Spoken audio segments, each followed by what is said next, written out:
everyone, I hope you all are doing great. I am Sonalika and welcome back to my channel Study with Sonalika. So today we will going to learn a new chapter of class 8, chapter 6, that is combustion and flame. So before we start our class, I want to introduce this chapter in brief. So we study in this chapter about combustion and flame. What do you understand by these two terms, combustion and flame? So combustion को हिंदी में बोलते हैं दहन यानी जलना, और flame का मतलब होता है ज्वाला, यानी कि जो फ्लेम निकलता है कोई चीज़, किसी भी चीज़ के जलने पे उसे ही फ्लेम कहते हैं. तो इस चैप्टर में, पूरे चैप्टर में हम उनके बारे में किस किस चीज़ के जलने से फ्लेम निकलते हैं, किससे नहीं निकलते हैं, और कंबसन होता है तो कैसे होता है, किस चीज़ के प्रेजेंस में कंबसन यानी कोई भी चीज़ जल सकता है, कितने टेम्परेचर पे कोई चीज़ जलना स्टार्ट होता है, इस चैप्टर में अच्छे से डिटेल से हम पढ़ने वाले हैं. ठीक है.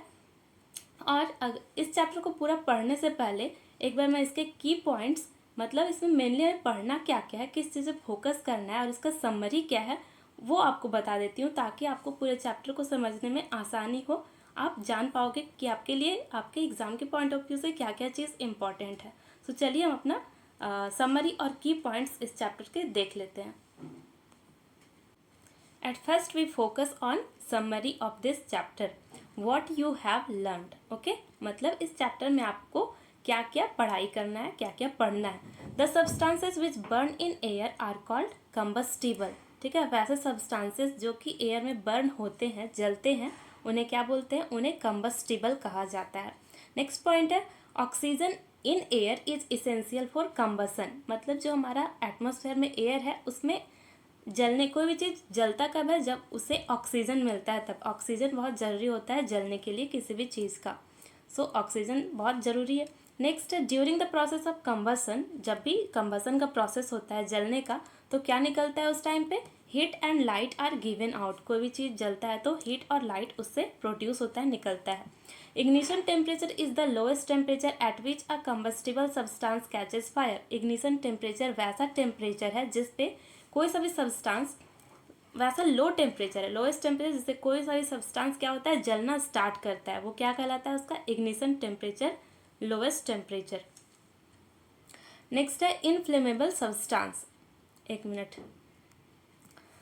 इनफ्लेमेबल सब्सटेंस क्या होता है, जिसका बहुत ही लो होता है इग्निशन टेम्परेचर. लो होता है इग्निशन टेम्परेचर मतलब जो बहुत आसानी से फायर को कैच कर ले, उसे क्या बोलते हैं, inflammable substance. Fire can be control by removing one or more requirements essential for producing fire. Fire को कैसे कंट्रोल कर सकते हैं, जिस चीज़ के कारण आग लगा है उसको कंट्रोल करके, है ना, यहाँ पे वही बताया गया. नेक्स्ट है water is commonly use to control fire. आग को बुझाने के लिए क्या करते हैं, अगर घर में आग लग जाए या फिर घर में या फिर कहीं पर भी छोटा मोटा आग लग जाता है तो पानी सब लोग जाके डालने लगते हैं. उससे क्या होता है, फायर कंट्रोल हो जाता है, आग बंद हो जाता है, बुझ जाता है. Water can not be use to control fires involving electrical equipments और ऑयल्स. बोल रहे हैं अगर तेल के कारण कहीं पे आग लगा है या तो फिर इलेक्ट्रिक शॉक, इलेक्ट्रिक सर्किट वगैरह वो इलेक्ट्रिक शॉक हो जाता है ना, कभी कभी घर में मीटर वगैरह में आग लग जाता है, तो उस समय पे वाटर का यूज़ नहीं करना चाहिए आग को बुझाने के लिए. क्यों? क्योंकि water is a good conductor of electricity. तो वो और क्या करेगा, वो और ज़्यादा वहाँ पे जो आग लगा उसे और बढ़ा देगा, और यहाँ तक कि जो आदमी पानी देने जाएगा उस इलेक्ट्रिक वाले इक्विपमेंट में, उसे भी इलेक्ट्रिक शॉक लग सकता है. तो वाटर का यूज इलेक्ट्रिक और ऑयल वाले फायर में नहीं करना चाहिए. नेक्स्ट है हमारा there are various types of combustion such as. Combustion जो है थ्री टाइप के कंबसन्स होते हैं. ठीक है. जो आग लगता है वो 3 तरीके से लगता है. पहला होता है रैपिड कंबशन, दूसरा होता है स्पॉन्टेनियस कंबसन, और तीसरा होता है एक्सप्लोजन. ठीक है. तो सबसे पहले रैपिड कंबसन क्या होता है. रैपिड मतलब नाम से ही पता चल रहा है, मतलब तुरंत आग लग जाना. ठीक है. बस चिंगारी मिलना चाहिए और तुरंत आग लग जाना, रैपिड कंबसन. स्पॉन्टेनियस भी मतलब इसमें कॉन्टिन्यूस, और स्पॉन्टेनियस का मतलब होता है कॉन्टिन्यूस, कोई चीज़ कॉन्टिन्यूसली होते रहता है और ये भी बहुत जल्दी ही आग पकड़ लेता है. और एक्सप्लोजन मीन्स जैसे कि ब्लास्ट कर जाता है कोई चीज़, जैसे पटाखा, क्रैकर्स वगैरह, जो तुरंत आग लगता है और ब्लास्ट कर जाते हैं, तो वो उसमें आते हैं. और इन तीनों के बारे में डिटेल में पढ़ेंगे चैप्टर में. ठीक है. ये तो बस समरी है.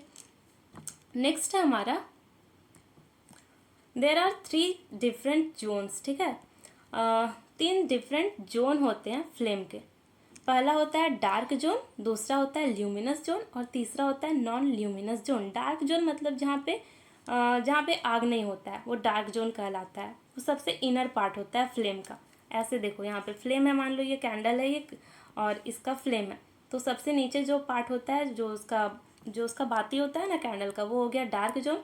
और जो मिडिल लेयर होता है वो होता है हमारा ल्यूमिनस जोन। और जो सबसे ऊपर होता है, सबसे आउटर मोस्ट पार्ट होता है, वो नॉन ल्यूमिनस जोन कहलाता है। वो सबसे ज़्यादा आग भी वहीं होता है, सबसे गर्म पार्ट सबसे बाहर वाला पार्ट होता है।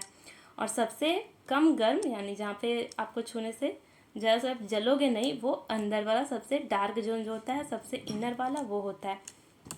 An ideal fuel is cheap, readily available, readily combustible and easy to transport. It has high calorific value. It does not produce gases or residues that pollute the environment.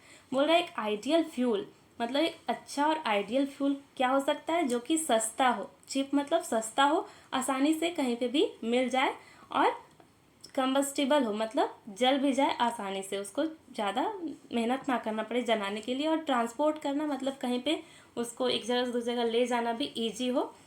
और इसका calorific value जो है वो high होना चाहिए। ठीक है, calorific value क्या होता है ये चैप्टर में हम देखेंगे। अभी बस टर्म जान लो, कैलोरीफिक वैल्यू एक टर्म है जिसके बारे में पढ़ना है। It does not produce gases, और ये ज़्यादा गैस प्रोड्यूस नहीं करे जो कि हार्मफुल हमारे इन्वायरमेंट के लिए, वैसा गैस प्रोड्यूस नहीं करे। और रेसिड्यू मीन्स होता है कोई चीज़ जल जाता है तो वेस्ट जो बच जाता है वो, ठीक है, रेसिड्यूज, और जो कि क्या कर सकता है, हमारे इन्वायरमेंट को पॉल्यूट कर सकता है।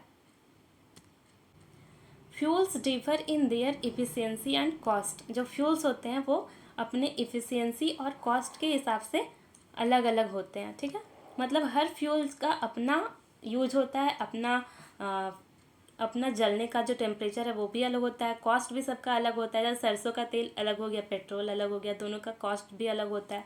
Fuel efficiency is expressed in term of its calorific value which is expressed in unit of kilo joule per KG. Okay, बोल रहा है कि जो फ्यूल का एफिशिएंसी होता है वो हम किस टर्म में एक्सप्रेस करते हैं, कैलोरीफिक वैल्यू में।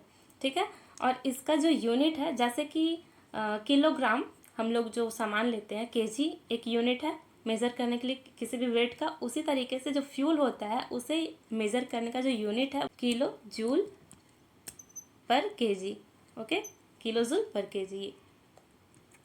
नेक्स्ट है unburned carbon particles in air are dangerous pollutant causing respiratory problem. जो कि अनबर्न मतलब आधे जले हुए कार्बन के पार्टिकल्स एयर में जो होते हैं वो रिस्पिरेटरी डिजीज काउज कर सकते हैं। उसके बाद है incomplete combustion of a fuel give poisonous carbon monoxide gas. अगर कोई सा भी फ्यूल जल रहा है और आधा ही जला है, पूरी तरीके से नहीं जला है, तो वो क्या पॉइजनस गैस प्रोड्यूस कर सकता है, जहरीला गैस, जो कि कार्बन मोनोऑक्साइड होता है, CO, कार्बन मोनोऑक्साइड। ये बहुत ही डेंजर होता है हेल्थ के लिए भी और इन्वायरमेंट के लिए भी। नेक्स्ट है increase percentage of carbon dioxide in air has been link to global warming. जब कार्बन डाइऑक्साइड CO2 का परसेंटेज बढ़ेगा हमारे एटमॉस्फेयर में तो अर्थ का टेम्परेचर बढ़ेगा, क्योंकि CO2 क्या करता है, जो सन का हीट है उसे ज़्यादा एब्जॉर्ब करता है। इससे क्या होगा, ग्लोबल वार्मिंग बढ़ेगा।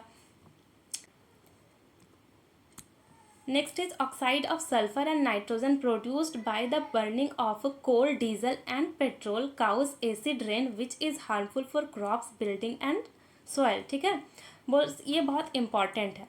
एसिड रेन के बारे में आपको चैप्टर में पढ़ना है, तो ये इंपॉर्टेंट है कि जो ऑक्साइड होता है किस चीज़ का, सल्फर का और नाइट्रोजन का जो ऑक्साइड, ये आप याद कर लीजिएगा, रट लीजिएगा, बहुत इंपॉर्टेंट है। ठीक है, सो ऑक्साइड जो होता है सल्फर का और नाइट्रोजन का, यानी सल्फर डाइऑक्साइड और nitrogen dioxide produce by the burning of, ये कब निकलता है, जब हम कोल को, डीजल को और पेट्रोल को बर्न करते हैं, कोल, डीजल और पेट्रोल को जलाते हैं, तब ये निकलता है। इसके कारण क्या होता है, इससे जो ऑक्साइड निकलता है जब बारिश होता है उसमें बारिश के पानी में मिक्स हो जाता है और फिर उसके साथ नीचे आ जाता है। इसी को एसिड रेन कहते हैं, विच इज़ हार्मफुल। ये बहुत ही हार्मफुल होता है किसके लिए, क्रॉप्स के लिए, जो हमारे प्लांट्स होते हैं, क्रॉप्स होते हैं उसके लिए, बिल्डिंग्स के लिए और मिट्टी के लिए, सॉइल के लिए। तो ये था आपका पूरा चैप्टर का समरी जो आपको पढ़ना है अभी डिटेल में। ये तो बस एक एक लाइन में समझाया गया था। ठीक है, तो चलो अब हम कीवर्ड्स देख लेते हैं इस चैप्टर के। कीवर्ड्स में अभी हम समरी में पूरा देखा हमने, एसिड रेन पढ़ना है, कैलोरीफिक वैल्यू पढ़ना है, कंबसन पढ़ना है, डिफॉरेस्टेशन क्या होता है, डिफॉरेस्टेशन मतलब जंगलों की कटाई। फिर आपका है एक्सप्लोजन, एक्सप्लोजन के बाद है flame, fire extinguisher, fire extinguisher आग को बुझाने का जो चीज़ होता है उसे कहते हैं फ्यूल, ठीक है, ईंधन, फ्यूल इफिशियंसी। उसके बाद ग्लोबल वार्मिंग, आइडियल फ्यूल क्या होता है, इग्निशन टेम्परेचर क्या होता है, बताया ना, ignition temperature the lowest temperature at which any substance can start burning is called ignition temperature. Inflammable substance क्या होता है, ठीक है, ये सब हम चैप्टर में अच्छे से पढ़ने वाले हैं। वीडियो बहुत लंबा हो जाएगा अगर अभी ही मैं कंटिन्यू रखूँ इस चैप्टर को, तो आप पहले इसे देख लो समरी और इसके कीवर्ड्स और अच्छे से एक बार पढ़ लो। अगले क्लास में मैं चैप्टर को एक्सप्लेन कर दूंगी अच्छे से, तब तक पढ़ते रहो। और अगर वीडियो अच्छा लग रहा है, कंटेंट अच्छा लग रहा है तो लाइक करो चैनल को और सब्सक्राइब करो सो दैट अपकमिंग वीडियोज़ के नोटिफिकेशन टाइम पे मिलते रहे। और अपने दोस्तों के साथ भी शेयर करो ताकि उनका भी फ़ायदा हो। Okay, thank you, thanks for watching.